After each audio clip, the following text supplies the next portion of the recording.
A Debate. Como es habitual a esta hora, vámonos a Debate con, y le doy la bienvenida a Juan Ortiz, director de Lupa Legislativa MX, y a José Monroy Sorribas, analista político. Gracias, Juan. Gracias, Pepe, por estar con nosotros. Gracias, Alberto. Hola. Mucho gusto, Juan. Alberto, José, un gusto. Juan Ortiz, ¿qué fue lo que pasó, Juan? El martes, en comisiones, Morena y sus aliados, con toda la caballería mayoritaria que tienen, lo votaron rapidito. Se les veía prisa y dijeron: mañana lo presentamos ante el Pleno, lo votamos y adiós 13 de los 14 fideicomisos del Poder Judicial. Lo pospusieron para la próxima semana. ¿Qué pasó? Sí, como mencionas, de hecho esto es una de las iniciativas que más rápido se han discutido, porque hay otras que se han tardado bastante. Por ejemplo, la reducción de la jornada laboral, que está desde abril y no han discutido, y esta del Poder Judicial para eliminar sus fideicomisos, pues en un solo mes pues ya está un dictamen listo para discutirse en la Cámara de Diputados. Efectivamente, en la Comisión de Presupuesto usaron su mayoría para aprobarla, imponiéndose a la oposición, y lo van a discutir la siguiente semana, aunque todavía están en plazo, digamos, porque lo quieren aprobar antes de que se discuta el presupuesto, antes del 15 de noviembre. Y ahí lo que ocurrió en la sesión fue que escuchamos discursos más ideológicos que apegados a un tema de cómo vamos a garantizar el acceso a la justicia. Lamentablemente escuchamos que están en un plan de revancha, porque no dicen qué van a hacer con estos de 15,000 a 21,000 millones de pesos, cómo pretenden usar esos recursos. No dicen cómo eso va a mejorar para una persona el acceso a la justicia, cómo va a tener mejor trato en ministerios públicos, cómo va a acelerar sus casos ante un juez. Nada de esto se discutió. Simplemente y llanamente se hablaban de los recursos, de que son supuestos privilegios de jueces y magistrados, ministros, dejando de lado que muchos de esos fideicomisos están compuestos por recursos de las mismas aportaciones de los trabajadores, jueces y ministros. O sea, no son recursos precisamente que provengan en su totalidad de los recursos públicos federales. Sorribas, ¿cómo ves este asunto desde el punto de vista político? Parecía que lo iban a sacar rápido, ya después que a lo mejor una controversia, pero así han actuado en Morena, rápido, querían votarlo ayer y no pasó. ¿Cuál es tu visión de este asunto? Sí, gracias, Alberto. Mira, coincido primero con Juan, en el sentido de que habría que tener cuidado en cómo se ha manejado este asunto por varias razones. La primera, estrictamente de orden político, que yo creo que salta a la vista. Hay una animadversión del presidente de la República hacia el Poder Judicial. El presidente de la República no ha podido comprender o entender el contexto y el concepto de la Suprema Corte de Justicia de la Nación. Es decir, no es una oficinita de partes donde vayas a las barandillas, litigues. No, la Corte es otra cosa. Además, la Corte tiene una historia singular, y el derecho de amparo es una gran aportación al mundo jurídico. Pero hay que recordar solamente esto, Alberto. El Pleno de la Corte, por decir algo, que tiene aproximadamente 200 años, pues ha sido dirigido o ha sido integrado por cerca de 200 ministros, varones, y solo 14, o ahora tal vez 15, mujeres ministras. Yo veo una carga política, porque cuando terminaba la gestión del ministro Saldívar, presidente de la Corte, e intentaron ver si se podía extender su periodo, y se dieron cuenta que iba a armar el San Quintín, vino un poco este proceso del cabildeo para la sucesión de quién podría ser presidente o presidente de la Corte. Y en ese entonces apareció el dedo de la ministra Yasmín, a la que se le dejó caer el mundo entero, argumentando un plagio que todavía, por cierto, no termina de comprobarse. Pero lo que se ha provocado es que el presidente, sobre todo en su narrativa mañanera, se le deje caer a los jueces, al Consejo de la Judicatura, a los magistrados, a los ministros, a todo el aparato judicial de manera muy fuerte. Ahora, sí es claro algo, el Poder Judicial, específicamente la Corte y el Consejo de la Judicatura, tienen un presupuesto, digamos, abultado, amplio, cerca de 70,000, 80,000 millones de pesos por ahí. Pero también trabaja mucha gente ahí. Probablemente algunos fideicomisos de estos 15 o 20, porque no estamos como que muy claro, y que también representa como 15,000 o 20,000 millones de pesos, más o menos, probablemente algunos salgan ya inoperantes, sean ya mucho, too much para la Corte. Pero hay algunos que sí pegan y pegan frontal. Por ejemplo, Juan tiene mucha razón, no todo el dinero es dinero que venga de recursos públicos federales. Hay ahí dinero de cuotas de los propios trabajadores de la Corte. Por eso la presidenta de la Corte decía, cuidado porque va a afectar en el asunto de pensiones a gentes que ya pasaron por la Corte. Entonces, lo que yo te diría es, si lo revisamos en estricto sentido financiero, presupuestal y legislativo, bueno, pues ahí está muy claro lo que trataron de hacer, lo que acaba de decir Nacho Mier y lo que puede pasar. Sí. Pero si lo vemos con la lupa política, está claro que el presidente quiere a toda costa deshacer este Poder Judicial y tener un Poder Judicial que eventualmente se elija, ojo, Alberto, a mano alzada, y con la elección. Sí, porque aquí, si fuera cuestión de dinero, el Tren Maya está costando 500,000 millones de pesos, ¿no? O sea, para unas cosas hay mucha lana y para otras no tanto. Juan Ortiz, hace unos momentos, Nacho Mier, lo que nos decías, no pudieron justificar dónde se utilizaría eso, y ahorita Nacho Mier dijo, vamos a utilizarlo para los discapacitados. Mensaje político, mensaje para el pueblo, como para justificar esto, ¿no crees? Sí, pues efectivamente, porque abusan que no se comunica lo que hay en el presupuesto, porque ya existen programas, ya existe el programa de becas para personas con discapacidad. Lo que no dicen es que también ha recortado rubros en ese sentido. Entonces, como dices, solamente puro político. También el presidente dijo en la mañana que se iban a usar para becas de estudiantes. El problema es que ya hay recursos para eso. De hecho, precisamente el presupuesto 2024 propone una deuda de 2 billones de pesos aproximadamente para solventar los gastos que implican los sobrecostos de los megaproyectos y también para continuar con los programas sociales. Lamentablemente con deuda, pero dinero hay. Y no necesitan recortarle al Poder Judicial porque prácticamente lo que significan esos fideicomisos comparado a la deuda es 0.911% de su totalidad. Realmente el gobierno federal tiene problemas de finanzas públicas porque gasta más de lo que recauda, y esto no se va a resolver quitando los fideicomisos a los trabajadores judiciales. Tiene otros problemas de origen, y ya lo dijiste, el Tren Maya. El costo del Tren Maya ya se triplicó, o sea, por lo menos va a costar $500 millones de pesos. Eso sí lo llegan a terminar en 2024, si no es que se tarda un par de años más, y eso va a implicar mucho más recursos. Dos Bocas también ya ha triplicado el presupuesto y no sabemos para cuándo va a refinar. Entonces no es un problema de dinero, es un problema de control, porque el Poder Judicial con la presidencia de Norma Piña pues le ha dado reveses muy importantes que no ocurrían con Arturo Saldívar. Hablamos del plan B de la reforma electoral, que la tumbó, la reforma que transfiere la Guardia Nacional al Ejército también la tumbó un acuerdo por el cual quiere clasificar la información de sus mega obras. También le regresó al INAI la posibilidad de seguir operando, y el INAI en estas semanas ha dado también reveses importantes. El gobierno federal ha pedido que traiga toda la información de Dos Bocas. Entonces realmente es como más político, y buscan de cualquier manera ahogarlo o obligarlos a una tregua, a que ya dejen de estar metiéndose entre los intereses del presidente. Porque José Monroy, Sorribas, no es nuevo que el presidente de la República, el Poder Ejecutivo, y me refiero a toda la historia reciente, los últimos 100 años, quiera controlar a la Corte.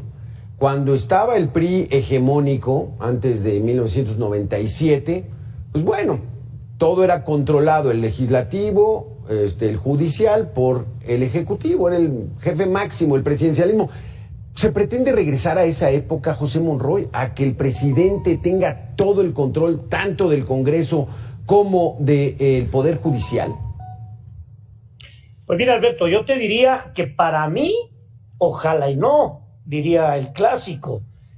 Ojalá y no, porque es un retroceso a la democracia, al concepto del federalismo y de la división de poderes.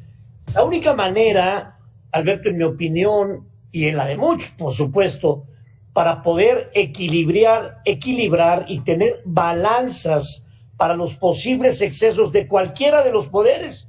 Nada más que aquí hay una diferencia. El Poder Legislativo Federal pues está integrado por 500 diputados y 120 y pico senadores. El Poder Judicial Federal pues está integrado por miles de personas. Y el Poder Ejecutivo es una sola persona. Y nunca hemos visto un presidencialismo tan exacerbado como el de esta administración. El presidente controla todo. Aquí sí, Alberto, no se mueve una hoja si el presidente no lo dice. Y si no, le busque el modo. No, recordemos cómo empezó este sainete cuando a Paco Ignacio Taibo pues no podía nombrarlo director. Si no se podía, pues vamos a cambiar la Constitución o vamos a arreglar. Y si no se puede en los textos constitucionales, pues vamos a las leyes secundarias o a los reglamentos o a las circulares. Pero finalmente lograr el capricho del Ejecutivo. Juan acaba de dar cuenta, puntual, ¿cuánto nos va a costar Dos Bocas? ¿Cuánto nos está costando el aeropuerto, el nuevo aeropuerto, el mejor aeropuerto del mundo, el AIFA? ¿Cuánto está costando el Tren Maya? ¿Y cuánto ha costado los 39 programas de impacto social que para el presidente es un tema de carácter electoral? Pues a mí lo que me parece es que son muy malos financieros. Son muy malos administradores, porque Pemex tiene una deuda brutal y le van a inyectar varios miles de millones de dólares para tratar de nivelar la cosa. Lo que quiere decir, no jaló. Entonces, a esto, pondríamosle solamente este ingrediente. Si no hay contrapesos en la división de poderes, si el presidente cree que la Suprema Corte es un ministerio de público de barandilla y que eso es todo, está mal. El presidente casó un pleito personal y ahora la presidenta Piña pues dijo, pues de aquí soy, esta es mi cancha, de aquí no me muevo. Pero claro que hay consecuencias muy graves y muy serias. Cuando el presidente dice, si la Corte me rechaza tal y tal y tal, es porque son conservadores. No, señor presidente, no es un tema de conservadores y de liberales, es un tema de aplicación de la ley, de entender el contexto de la Constitución.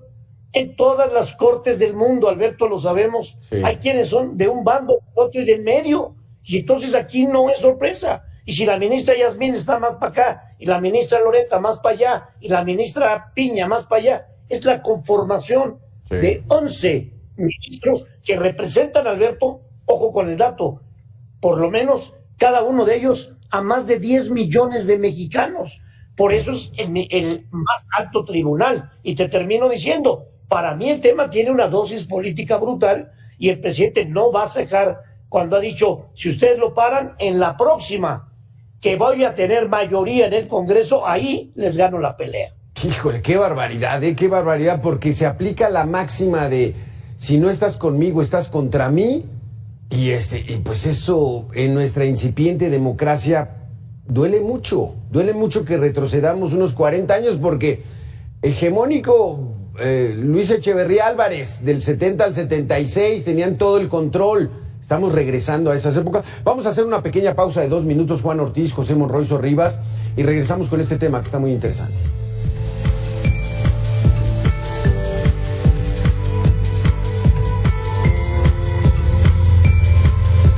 José Monroy Sorribas, regresamos. Déjenme comentarles una información. Desaparecer los fideicomisos del Poder Judicial de la Federación es una manera de debilitarlo, y eso podría poner en la indefensión a la gente que busca acceso a la justicia, Así lo considera José Medina Mora, presidente de Coparmex, en entrevista aquí con Mega Noticias. No va en la línea de la división de poderes. No vemos que tenga sentido la cancelación de estos fideicomisos, porque esto es lo que le permite el funcionamiento al Poder Judicial. Si apostar a recortar los recursos y asfixiar al Poder Judicial es un paso más en este desmantelamiento de los pilares de la democracia. Necesitamos una división de poderes y en ese sentido la autonomía del Poder Judicial. Es que Juan Ortiz, José Monroy Sorribas, al presidente de la Suprema Corte le bateó la reforma energética. Y creo que hasta le hizo un favor para no meterse en problemas con los Estados Unidos. Le bateó la reforma electoral cuando el INE pues nos cuesta más o menos caro, ¿no? Pero ha garantizado que las elecciones en 25 años pues sean lo más confiables posibles. Y entonces, Juan, ¿cómo ves tú esta situación? Porque ya nos explicaste, no es económico el asunto. El déficit va a ser de 2 billones de pesos. El Tren Maya está costando 500 mil millones de pesos. O sea, esos fideicomisos verdaderamente no se requieren, no urgen, Juan. Fíjate que realmente en estas discusiones lo primero que se pierde es la verdad, porque hoy tenemos un problema de seguridad, de violencia, de impunidad, y el enemigo preferido del gobierno federal es el Poder Judicial, y no estamos en un debate de cómo podemos darle reversa a esta situación, porque para ellos es muy fácil decir, ¿sabes qué? No logramos detener a este criminal porque lo dejó suelto un juez, el Poder Judicial es el culpable. No podemos hacer esto porque el Poder Judicial nos aprobó un amparo en contra. Entonces, y no hay una discusión seria porque enfrentamos niveles de impunidad tan altos en el que de cada 100 delitos nada más 2 se resuelven, pero el por qué empieza desde la propia policía, empieza desde la propia fiscalía y en último lugar el Poder Judicial. La gente merece acceder a la justicia. ¿Cuántos casos hay de personas que llevan casos durante muchísimos años, de personas que están en prisión y que no han tenido una sentencia durante más de una década? Tenemos esos problemas, pero no están en esa discusión. Lo único que le importa al gobierno federal y a través de sus legisladores es ver cómo obstaculizar al Poder Judicial que le ha estado afectando en sus intereses. Yo decía, la reforma electoral, energética, la reforma militar, y no lo estamos discutiendo. Entonces, realmente es ofensivo para las víctimas que estén dedicando tanto tiempo y tantos recursos en esta discusión, y estamos dejando a un lado de cómo podemos fortalecer nuestro sistema de acceso a la justicia, que es lo que más lo surge en este país, Alberto. ¿Qué opinas, José Monroy Sorribas, de lo que acaba de decir Juan Ortiz? Bueno, obviamente lo suscribo, y suscribo también lo que dijo nuestro amigo Medina, en el sentido de que el cortarle recursos al sistema judicial, al Poder Judicial, desde luego puede afectar la impartición de justicia. A ver, cuando Juan plantea, y tiene razón, el problema más severo de este país, que va de la mano con otros, pero el más severo se llama seguridad. No hay vuelta de hoja. Después de la seguridad está el problema del empleo. Después del problema del empleo está el problema de la salud. Y de ahí nos vamos. Pero el tema de la seguridad, Alberto, es un ferrocarril de varios furgones. La prevención, la previsión, la procuración, la administración, la reclusión, la adaptación y la reinserción. Es un ferrocarril. No podemos apostarle nada más a uno de los furgones. Y entonces es un concepto amplio, integral, de 360 grados. De tal manera que cuando dice vamos a pegarle a 15,000 millones de 15 fideicomisos, hay que ver la manera en la que va a afectar. Tema número 1, en el funcionamiento, porque hay que ver tribunales, colegiados, todo el aparato judicial, Consejo de la Judicatura, etcétera.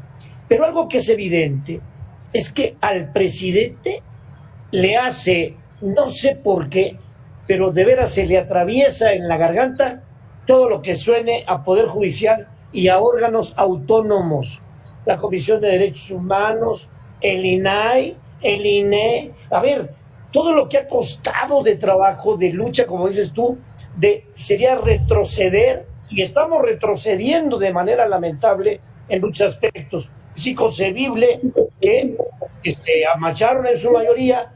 No hay manera de poder tener completo al INAE para que funcione. Es como. Y esto que hemos previsto, que el presidente lo dice sin tapujos, es que vamos por la reforma judicial. ¿La reforma judicial qué es? Modificar el trato del Ministerio Público en la barandilla, modificar el tiempo que puede estar alguien preso en un cerezo cumpliendo una sentencia y después le dicen, perdón, nos equivocamos, le quitamos 15 años de su vida. La reforma judicial consiste en hacer, en lugar de 11 ministros, 30. ¿En qué consiste la reforma judicial? En ir a la Plaza de la Constitución y en una urna votar por Pancho López, Margarita Martínez, Juan de la Garza. ¿En qué consiste? Claro. ¿Sabes? Entonces, al final de cuentas, Alberto, creo que el tema es muchísimo más profundo que el propio recorte de fideicomisos y de dinero. El tema es un tema de visión política. Y los sistemas democráticos, si los queremos medir, se miden en función de su sistema de impartición de justicia. Veamos a los norteamericanos, que son terribles por muchas cosas, pero veamos su sistema de impartición de justicia, que desde luego tiene fallas, pero es público, con jurados populares, en juicios orales. Ahí te paga el Estado si se te revienta una llanta por la banqueta. Entonces, en otro concepto diríamos, lo que tendríamos que hacer es, en lugar de amputar y en lugar de disminuir las facultades, ¿cómo hacemos para equilibrar ante los posibles caprichos y ante las posibles ocurrencias de un presidencialismo exacerbado al Poder Legislativo que no trabaje en función de la instrucción del presidente, y a un Poder Judicial que pueda ser la instancia máxima del andamiaje jurídico para que meta en orden a todos, querido Alberto, al Ejecutivo y al Legislativo? Claro. ¿Cómo sería México si el Legislativo y el Judicial estuvieran a disposición, como dices, de un solo hombre? Vamos a hacer una última pausa de 2 minutos. Juan Ortiz, José Monroy Sorribas. Regresamos para cerrar este tema que nos está quedando ya más claro. No es económico, es político, es de dominio, es de control, es de poder. Regresamos en 2 minutos.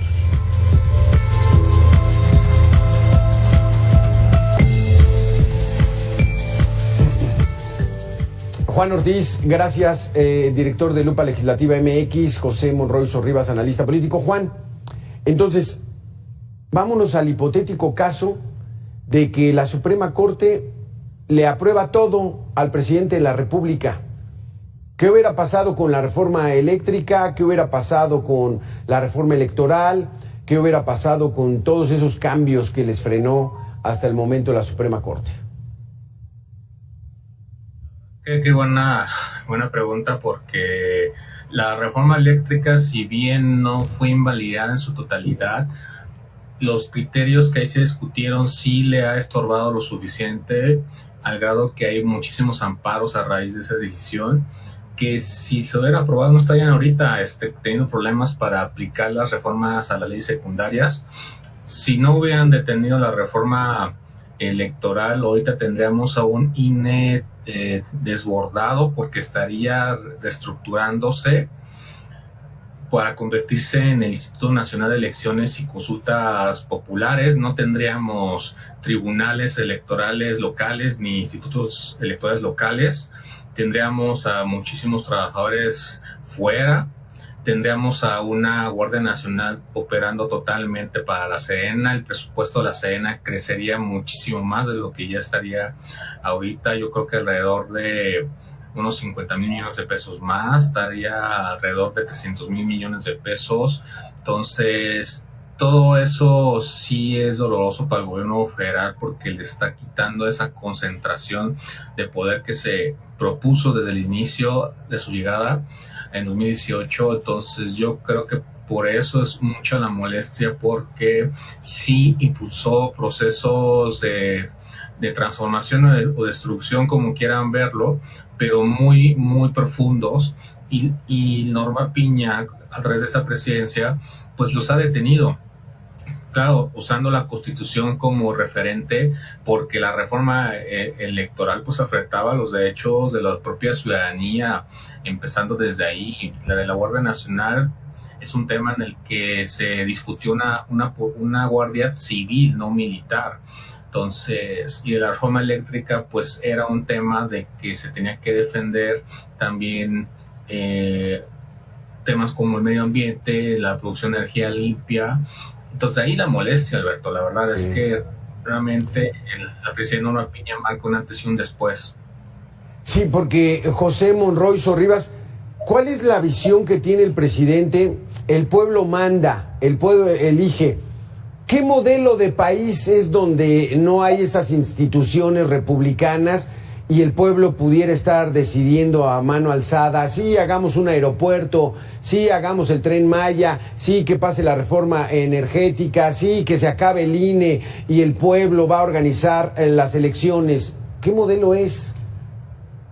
Pues mira, yo creo que es un modelo muy a la mexicana, ¿no? Sería un modelo obradorista, porque yo la verdad, por más que le busco en alguna otra parte del planeta, un jefe de Estado deja de ser jefe de su partido, gobierna para todos, ¿no? El presidente notablemente gobierna para Morena. Los programas sociales, los 39, van encaminados a un nicho que luego tiene funciones electorales. Por eso la acusación de Marcelo, del mismo partido de ellos, cuando decía, están usando el dinero público y elementos humanos del gobierno para promover la candidatura de la señora Claudia. No lo estoy diciendo yo, lo está diciendo un agente prominente que le dio el paso, por cierto, a López Obrador en la ocasión anterior. Entonces, a mí lo que me parece, Alberto, es que la democracia se perfecciona en la medida que vas corrigiendo aquellos desaciertos, pero no se perfecciona matando o destruyendo instituciones. Eso es una falacia, de verdad, eso es una ignominia, eso es una afrenta.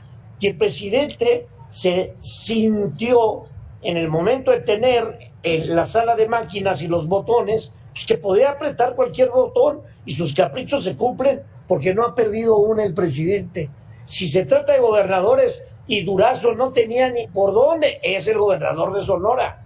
Y si el que quieras, y vas a ver al de Guanajuato, que fue antes el procurador del consumidor, y vas a ver al de Tabasco, que fue antes el funcionario de López. Es decir, al presidente no ha perdido una sola.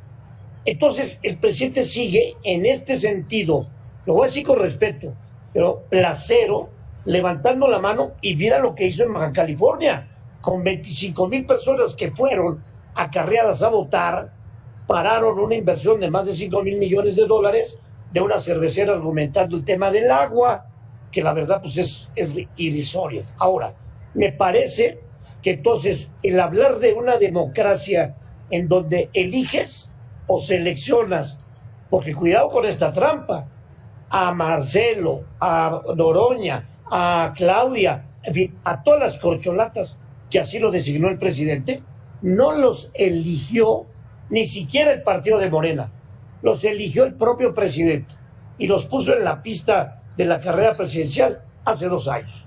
Entre elegir y seleccionar hay una enorme diferencia. Y el problema es que ya nomás te deja pues, la posibilidad de que él ya eligió. Ahora selecciona entre los electos. Tú imagínate nada más, Alberto y Juan, el problema que sería en verdad para el funcionamiento del Poder Judicial que fuera a mano alzada. Es decir, con urnas, con candidatos, ¿van a hacer campaña? O sea, ¿van a ir a Tlahualilo, Durango, a explicar un criterio de jurisprudencia? O sea, no me da. Y en ese orden de que no me da, que con todo respeto, en lugar de darle para adelante, pues damos un pasito para adelante y damos 2 pasos para atrás. Por eso lo que está haciendo la Corte me parece que es lo menos que puede hacer, defenderse bizarramente, ¿no? Juan Ortiz, ¿qué esperamos para la próxima semana? ¿Qué dice Nacho Mier? Que el martes van a presentar ante el Pleno y el miércoles a votación. ¿Se dará? ¿Cómo lo ves? Sí, porque la Cámara de Diputados tiene un plazo de hasta el 20 de octubre para aprobar tiene ahorita la ley de ingresos. Entonces yo creo que lo van a querer aprobar antes de eso para no estorbar, porque lo tienen que mandar al Senado y que queda aprobado antes del 15 de noviembre para que ellos puedan hacer movimientos en el presupuesto. Así que yo creo que lo más probable es que quede la próxima semana. Entonces, y lo que podemos esperar es que después de aprobado por el Senado y que lo publique el presidente, yo creo que va a venir una lluvia de amparos, principalmente de los trabajadores judiciales, de los 55,000, un número importante, y de ahí pues se va a crear el material suficiente para que el Poder Judicial pueda en su momento discutirlo e impugnar, invalidarlo en su momento, porque se están afectando los derechos de aquellos trabajadores. Entonces va a venir otra batalla en terreno del Poder Judicial, lo cual, si bien van a tener la razón, realmente es desgastante para el Poder Judicial estar viendo estos temas cuando tiene muchísimos asuntos. Claro. Y también otra cosa que pasamos de lado es de que los poderes judiciales locales tienen sus propios problemas, también tienen problemas de presupuesto, tienen problemas de personal que estamos dejando a un lado y no vemos en esta discusión, y yo creo que también deberíamos ocuparnos de ver cómo los fortalecemos, Alberto. Exactamente. Juan Ortiz, director de Lupa Legislativa, José Monroy Sorribas, muchísimas gracias, muy interesantes todos sus argumentos, y pues bueno, vamos a otra batalla de desgaste, y con todo respeto, pura politiquería, puro electorero, y aunque digan que no, pues de ahí viene. Gracias, Juan Ortiz, gracias, José Monroy, por haber estado aquí en Mega Noticias. Nosotros regresamos en 2 minutos con más información. Gracias.